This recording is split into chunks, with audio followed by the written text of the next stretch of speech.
ప్రభునందు ప్రియమైన వారులారా, దేవుని మహాకృపను బట్టి మరొక అడ్వెంట్ సీజన్లో మనం ప్రవేశించాం.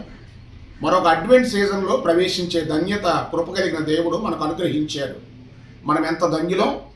గత సంవత్సరం మనతో కలిసి అడ్వెంట్ కాలంలో ఉన్నవారు ఈ సంవత్సరం మనతో కలిసి లేకపోవచ్చు.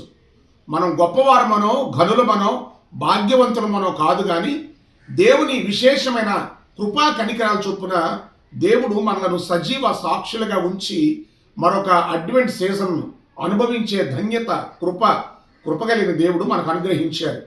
ఈ అడ్వెంట్ కాలంలో దేవునికి మనము నిండు మనసుతో కృతజ్ఞతాస్తుతులు చెల్లించవలసిన సమయం ఆసన్నమైంది. ఈ అడ్వెంట్ కాలంలో నిండు మనస్సుతో పూర్ణ హృదయంతో క్రీస్తు ప్రభుని ఆరాధించవలసిన సమయం మనకు ఆసన్నమైంది. ఈ అడ్వెంట్ సీజన్లో క్రీస్తు ప్రభుని రాకడ కొరకైన సిద్ధపాటును మనము కలిగి ఉండటానికి ప్రభు మనకు అనుగ్రహించిన ఈ విశేషమైన తరుణాన్ని బట్టి, కృపా సమయాలను బట్టి మనము దేవుని సన్నిధిలో మనము కృతజ్ఞతాస్తుతులు చెల్లించవలసిన వారమై ఉన్నాం. ప్రియమైన వారులారా, గ్రీక్లో పరుసియా అనే పదం రాయబడింది. పరుసియా అనే గ్రీక్ పదములో నుండి అడ్వెంట్ అనే పదము తీసుకుని రాబడింది.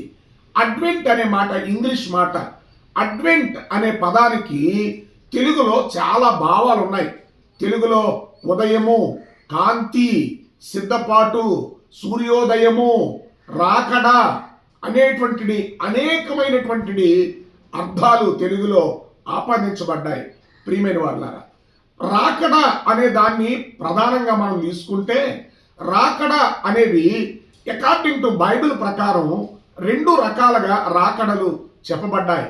ఒకటి క్రీస్తు ప్రభుని గొర్రెపిల్ల రాకడ. అవును, క్రీస్తుకు పూర్వం 2000 సంవత్సరాల క్రితం దేవుడే మానవుడిగా నరవతారిగా ఆయన గొర్రెపిల్లగా ఆయన ఈ భూమి మీదకి ఆయన ఏతించాడు. నేనంటాను, బాప్తిస్మిచ్చు యోహాను యేసు ప్రభువుని ఈ ప్రపంచానికి పరిచయం చేస్తూ చెప్పిన మాట నేను మీ జ్ఞాపకం చేస్తున్నాను. ఇదిగో లోక పాపములను మోసుకొని పోవు దేవుని గొర్రెపిల్ల. అవును, యేసు ప్రభు గొర్రెపిల్లగా, లోక పాపములను మోసుకొని పోవు దేవుని గొర్రెపిల్లగా, దేవుడే మానవుడిగా, జన్మ పాపము కర్మ పాపము లేనివాడిగా, పాప సహితుల నుండి పాపరహితుడుగా ఆయన ఏతించాడు. ప్రియమైన వారులారా, కనుక గొర్రెపిల్లగా క్రీస్తు ప్రభుని రాకడ మొదటి రాకడ. రెండవది కొదమ సింహపు రాకడ. అవును, ఆయన రాకడ కొదమ సింహపు రాకడ, రెండవ రాకడ. ఆయన రాబోతా ఉన్నాడు. ఆయన వచ్చు వేళ కొరకు సంఘము సిద్ధపాటు కలిగి ఉండాలి. అడ్వెంట్లో మనం 4 ఆదివారాలు ఆచరిస్తాం. నేనంటాను, ఈ 4 ఆదివారాలు అడ్వెంట్ కాలం యొక్క ముఖ్య ఉద్దేశం ఏంటంటే, క్రీస్తు ప్రభుని మొదటి రాకడైన గొర్రెపిల్ల రాకడను సంఘము స్మరించుకుంటూ కొదమ సింహపు రాకడ కొరకు సంఘము సిద్ధపాటు కలిగి ఉండాలి. రాకడ ఎప్పుడొచ్చినా సిద్ధపాటు కలిగి ఉండటం, మెలకువ కలిగి ఉండటం ఈ అడ్వెంట్ కాలం యొక్క ప్రధాన ధ్యేయం, ప్రధాన ఉద్దేశం అనే సత్యాన్ని నేను మీకు జ్ఞాపకం చేస్తా ఉన్నాను. ప్రియమైన వారులారా, దేవుని వాక్యములో మనం చూస్తే ఈ అడ్వెంట్ సీజన్ మనందరికీ గొప్ప దీవెనకరం, గొప్ప సంతోషాన్ని, గొప్ప సమాధానాన్ని ఇచ్చేటువంటి సీజన్ అనే విషయాన్ని నేను మీకు జ్ఞాపకం చేస్తా ఉన్నాను. Once again go to advent season.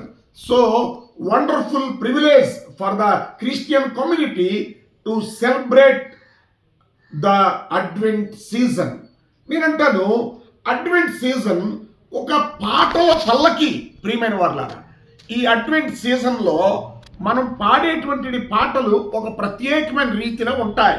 నేనంటాను, మరియ పాడిన గీతం, గొర్రెల కాపర్లు పాడిన గీతం, జకరియా పాడిన గీతం, సుమియోను పాడిన గీతం, ఇట్లా అనేకమైన గీతాలు ఒక ప్రత్యేకతను సంతరించుకునేటువంటి గీతాలు.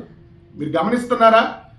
చింతలేదిక యేసు పుట్టెను, కొనియాడాధరమే, అట్లాగే రక్షకుడు ఉదయించినాడు.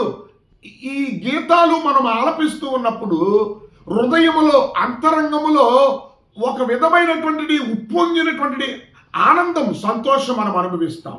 కనుక అలాంటి దీవెన, అలాంటి సంతోషం ఈ క్రిస్మస్ సీజన్లో మీరందరూ అనుభవించినట్లు కృప కలిగిన దేవుడు సహాయం చేసి మిమ్మల్ని బలపరచును గాక.